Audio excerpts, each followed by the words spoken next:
302 présenté par Monsieur Ravier.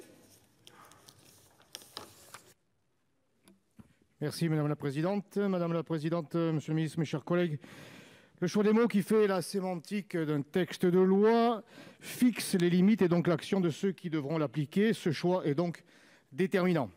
Je vous propose donc, mes chers collègues, une modification de termes dont les conséquences ne sont pas sans importance. Face à l'évolution plus qu'alarmante du phénomène d'insécurité, l'évolution des prérogatives de nos polices municipales doit pouvoir être garantie si le maire juge que la situation dans sa commune l'exige. L'efficacité passant d'abord par la réactivité, c'est au maire, élu de terrain par excellence, de décider si les agents de police municipale ou gardes champêtres doivent exercer des compétences de police judiciaire dans le cadre de la nouvelle expérimentation prévue par cet article.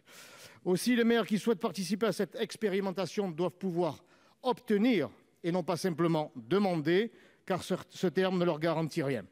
Ce n'est pas au ministère de l'Intérieur ou de la Justice de décider qui a le droit de participer à cette expérimentation, mais aux municipalités, dans le respect de leur liberté et du principe de subsidiarité auquel je suis très attaché, comme vous, mes chers collègues, car ils sont le garant d'une démocratie incarnée, d'une action de sécurité de proximité, de politique publique cohérente avec la réalité des situations locales. Cet amendement réaffirme les pouvoirs de police générale du maire et participe à réinstaurer l'autorité à l'échelon le plus proche des situations de conflit. Si nous voulons montrer que la peur va changer de camp, il faut montrer que nos collectivités ont une force de frappe puissante, élargie et déterminée.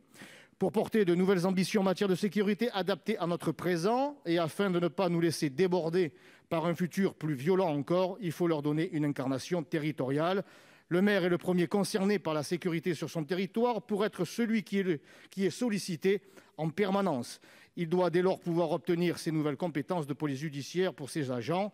Il n'y a pas de sécurité globale sans sécurité locale. En soutien effectif et efficace à nos communes, à leurs habitants et à nos maires désireux de participer pleinement à rétablir la sécurité, je vous invite, mes chers collègues, à voter cet amendement. Merci.